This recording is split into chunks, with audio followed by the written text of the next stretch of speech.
because they have an agenda. And then we have an agenda. You can't serve two masters. One of the reasons why the Bible say that you can't be on this government side and then be on, the side of us, what we're trying to do. You can't be a Satanist and then be, a Christian. And the only reason why it's a confusion on who or what God exactly is because a lot of people don't want to accept the fact that, God doesn't speak to you. He's not around. He doesn't reveal himself to you. You don't see, the goodness of God in the way you should see it, the way that the Bible describes God to be. So again, when people see good stuff, when good stuff happen to people, they, thank God, thank you, Jesus. Everything good, every little, periodic, randomly good thing that happened, which is in small cases and in some instances, people attribute to God. They say, thank God, thank God, thank God, amen, what have you. Every single thing bad that happens, people attribute to Satan. And the reason why, it's a confusion there because a lot of people don't understand that God and Satan is exactly, the same. When you really break it down and pay attention to it, it's the same being, the same thing. Plain and simple, they reside in the same place. If you really want to get deeper into it, it's the brain. But let's look at it outwardly, and you have again, government system representing God. What has this government done? Nothing but kill, rape, slaughter, enslave people. Evil things, allow people to starve to death, to murder each other, put drugs and have people addicted to, a little powder, a little rock. Sick stuff that this government has done. And you look at what Satan is supposed to be responsible for, well, it's the same stuff that this government is doing. The government is God. God and Satan, the same exact thing. It's just that simple. So again, when I talked about in the whole series on Satan being, lower brain, everything that's dealing with material. Who is pushing this whole materialistic agenda? It is God, which is this government system. They're pushing this whole materialistic agenda. They are allowing the corporations to take control to get everybody addicted on Satan, materialism. Everybody's materialistic. Everybody has to worry about money and survival and everything like that. The Bible tells you clearly that, it's going to be very hard for you to get into heaven if you are rich, because if you are rich, you are lower brain. You tend to worry more about money than spirituality. Now, being rich sometimes gives the person the freedom of having true spirituality, but a lot of people who are rich don't understand that. But it's the same thing. It's an attachment to the material, because if you're rich, you're going to fight and scratch and do everything you have to do to stay out of the poorhouse. So you're going to really still be indulged in a whole world of materialism, whether you choose to or not. You have to be. You just have to do it. You got to make sure your money right. You got to make sure you're straight. So God is in fact the devil, plain and simple. Now that's just on, not even on a metaphoric level. It's just real. It just is what it is when you look at it as far as how it's described in the Bible. So if you want to look at it outwardly, this is how you got to look at it, the same. Again, get rid of that God aspect. It is a man-made word that is really ascribed to the powers that be. The creator is us. In any way, shape, or form you want to look at it. We create the materials in this world, just that simple. We create the lives in this world, just that simple. Before, when we first got here, it was nothing. It was nature. Everything was natural. Creation started because men created things. Women created things. Creation happened because of us. Any way you want to slice it. When a person was born, was birthed, creation happened because of us. Any way you want to look at it, the creator is us, we as human beings. God is the authority, the power in charge. If you look at it that way, you break it down that way, a lot of stuff is going to make a lot more sense to you. And you're not going to have this whole notion of, who do I pray to? Why is God not listening to my prayers? Why is the promise of Matthew not coming true? And, when you stuck, lower brain, because let's keep it real. The people who are praying for materialistic things. They're not praying because they want to get into heaven. They're praying and asking for help and salvation because they want their material life to be better. God tell you that, the meek shall inherit the earth. Being poor is the way to go. And it's a reason behind that. Again, it serves two masters. And you can't do that. It serves God, it serves Satan. God in the sense of the government, Satan in the sense of being lower brain. The way it serves God or the government system is you're poor. You're stupid, you're dumb, you don't know nothing. So you're not trying to dethrone the powers that be. The way it serves Satan is because you're attached to materialism. You're fighting and scratching to try to do what you can do to get the little materials to sustain your existence, your life. So you're still, even as a poor person, stuck in a materialistic world because you're trying to really get material. Unless you are truly the spiritual one who understands the balance of it, who gets it, who can walk that life and not be addicted to materialism and not worry and suffer because you don't have it. And this is, what Siddhartha talked about, what Buddha talked about. Life is about suffering. So, you have to prepare yourself for that. And, when you look at the story of Siddhartha and Buddha about how, he was rich, he had money, and they didn't want to let him out. And when he got out and seen the suffering in the world and understand that life was suffering, it changed him. And, it's really deep stuff when you think about it. This is the world that we live in today, but it's controlled by God. It's controlled by Satan. Same being. You are the creator. You create. This is what we are here to do. You are here to create and shape this existence. Create material, but material to, boost spirituality, to help and aid spirituality growth, true growth, to aid nature, which nature is aiding us. So we aid it. We just helping ourselves.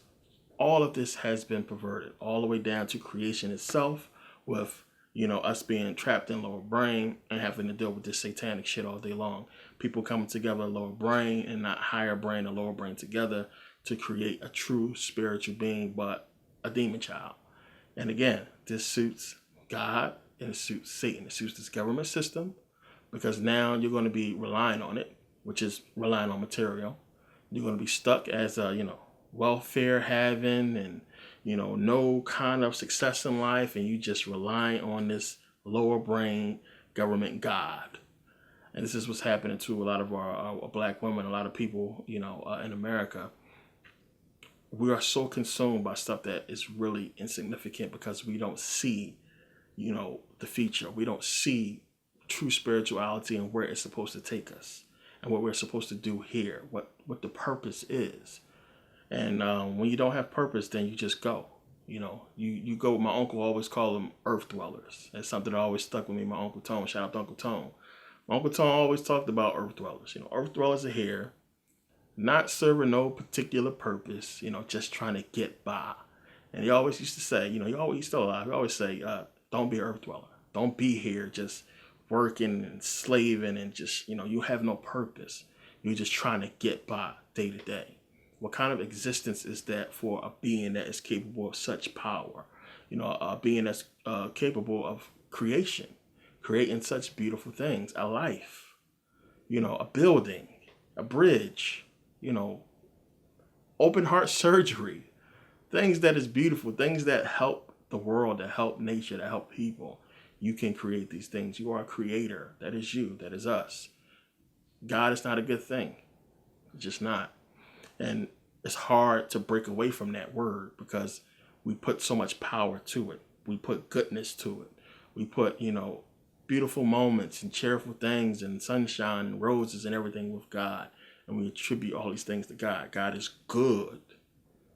Satan is bad, but they are one and the same. When you understand that, you'll go a long way. It makes a lot more sense.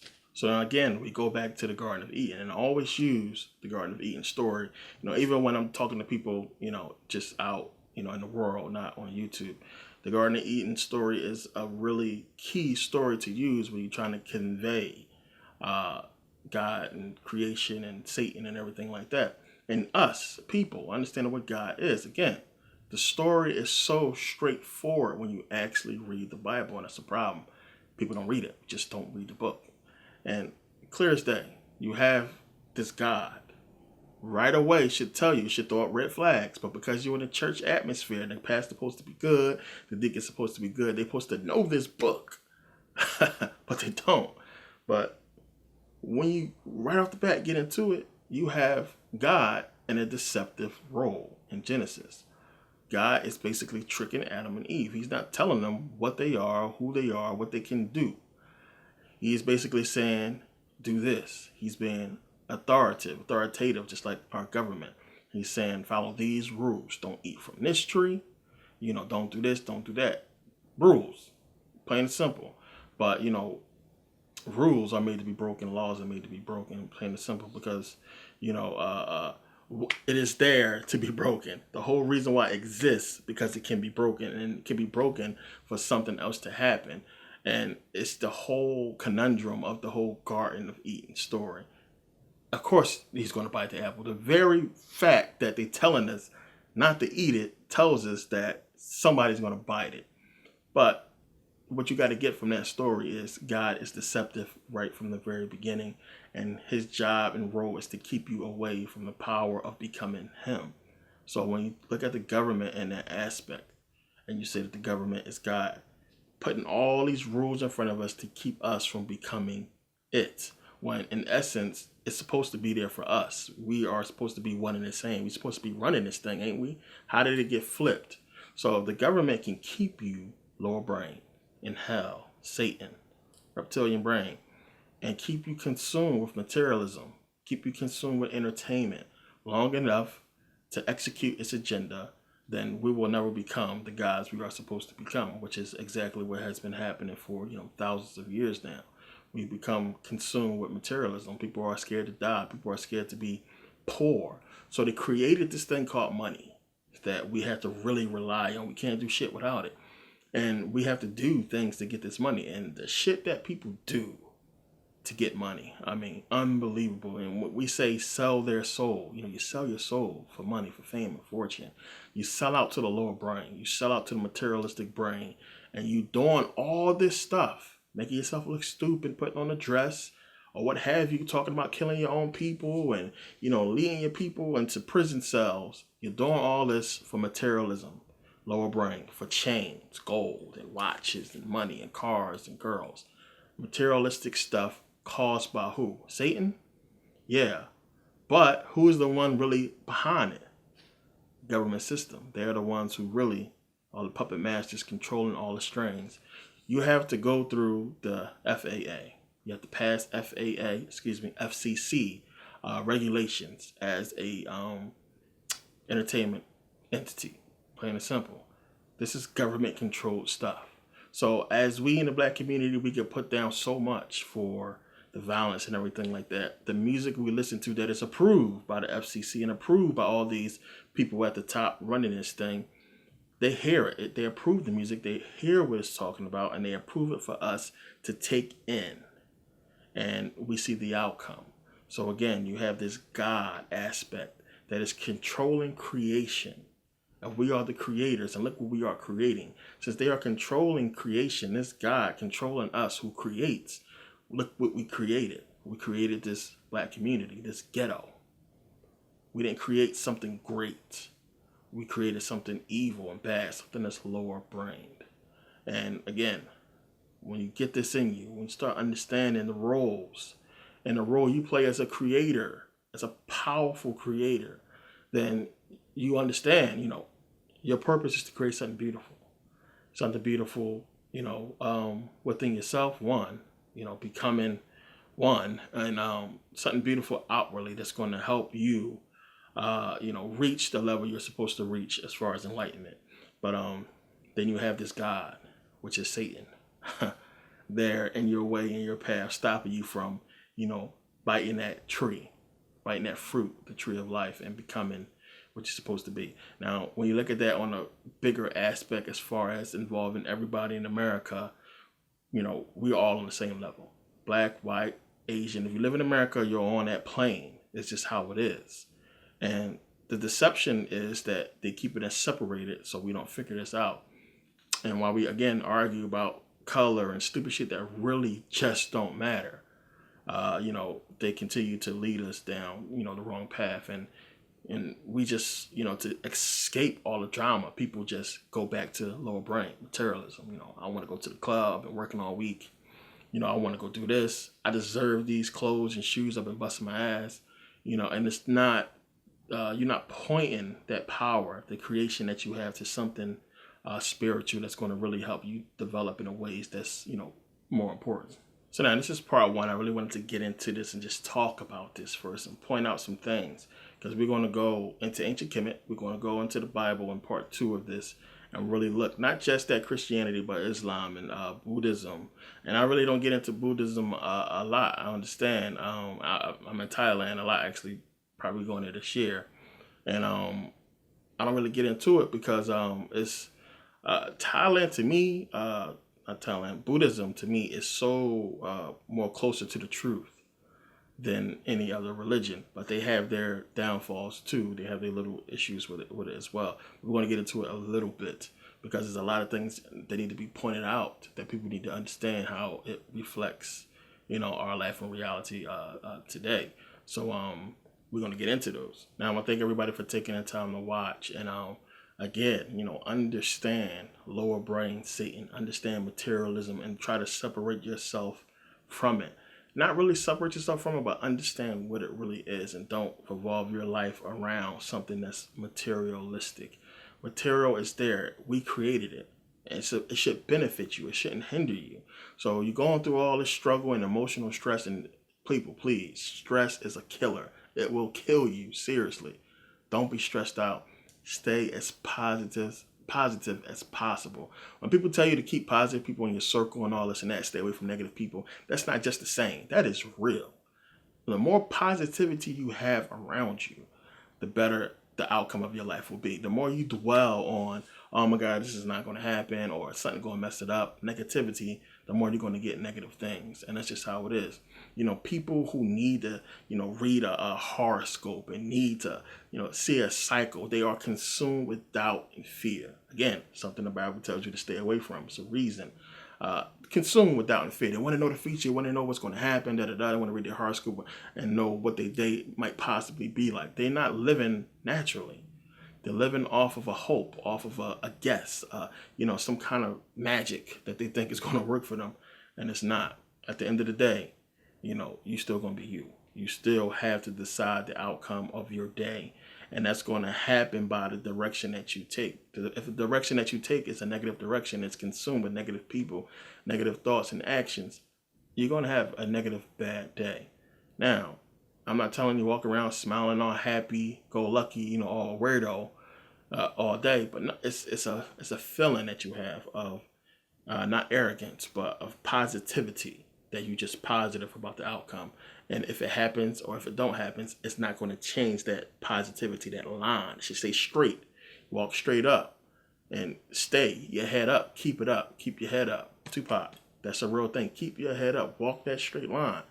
Understand that when you walk in that straight line and you're not letting the negativity, the bad stuff that happened, the fact that you can't pay your bills, that you can't pay your rent, that you might have an issue, when you don't let it affect you on an emotional level, when you just deal with it, then the outcome is going to be much better. Again, meditation will help you with that if you can't just do it on your own. A lot of people got tempers, which is an excuse. Meditate. Get rid of that shit. Meditate. Get rid of your temper. Woosah.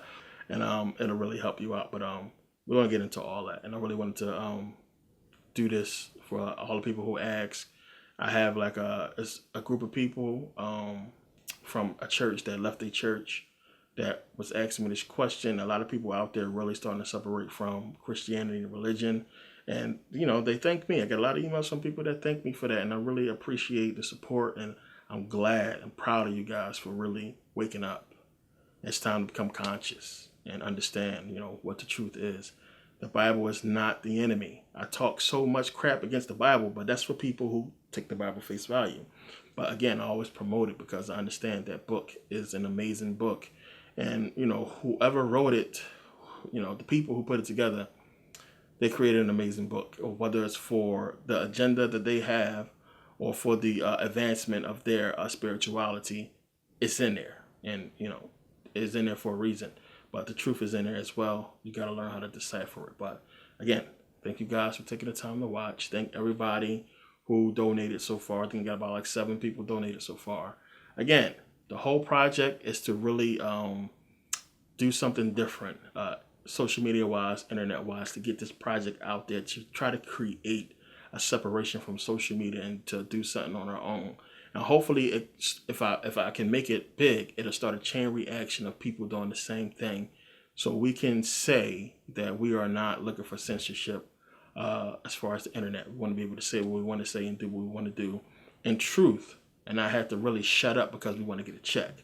That's not cool. I don't really want to go that route. I don't have millions and hundreds of thousands of subscribers yet to get those kind of checks that people are getting.